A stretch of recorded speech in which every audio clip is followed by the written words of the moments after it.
শ্রাবণ মাসে খাওয়া যাবে না আমিষ খাবার, এমনই দাবি উত্তরপ্রদেশে হিন্দুত্ববাদী সংগঠনের।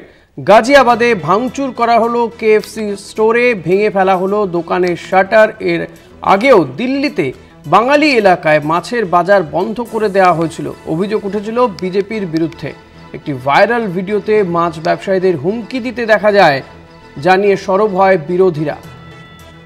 এবার উত্তরপ্রদেশের গাজিয়াবাদে সেখানে শ্রাবণ মাসে আমিষ খাওয়া যাবে না এই দাবি তুলে হিন্দুত্ববাদী সংগঠন তারা কেএফসিতে ভাঙচুর চালায়, যে ছবি আপনারা দেখতে পাচ্ছেন।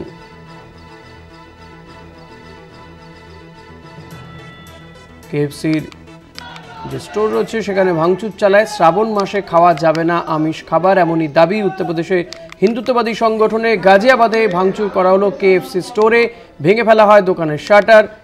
এর আগেও আমরা দেখেছি দিল্লিতে সেখানে বাঙালি এলাকায় মাছের বাজার বন্ধ করে দেওয়া হয়েছিল। অভিযোগ উঠেছিল বিজেপির বিরুদ্ধে। একটি ভাইরাল ভিডিওতে মাছ ব্যবসায়ীদের হুমকি দিতেও দেখা গিয়েছিল, জানিয়ে সরব হয় বিরোধীরা। আর এবার উত্তরপ্রদেশে গাজিয়াবাদে সেখানে কেএফসি স্টোরে ঢুকে ভাঙচুর, শাটার ভেঙে ফেলার অভিযোগ হিন্দুত্ববাদী সংগঠনের বিরুদ্ধে। কারণ শ্রাবণ মাসে আমিষ খাওয়া যাবে না। ওয়াসিম আহমেদ রয়েছেন আমার সঙ্গে টেলিফোনে। ওয়াসিম, ঠিক কি ঘটেছে? দেখুন, এই মুহূর্তে উত্তরপ্রদেশ সহ উত্তর ভারতের বিভিন্ন জায়গায় কাওয়াড় যাত্রা চলছে এবং সেখানে কিন্তু কঠোরভাবে একটা নির্দেশিকা প্রচার করা হয়েছে যে ওই রাস্তা দিয়ে যাত্রা যাবে তার আশেপাশে যেন কোনো মাছ মাংসের দোকান অর্থাৎ কোনো আমিষের দোকান যেন খোলা না থাকে। এই অভিযোগ তুলে কিন্তু আজকে শুক্রবার যে ভয়াবহ ঘটনা ঘটেছে যে হিন্দু রক্ষাদের কিছু সদস্য গিয়ে রাস্তার ধারে যেসব কেএফসির আউটলেট গুলো ছিল, যেসব আমিষের দোকান, শুধুমাত্র যে সমস্ত মাংসের দোকানগুলো ছিল সেগুলো সমস্ত সব ভাঙচুর করেছে।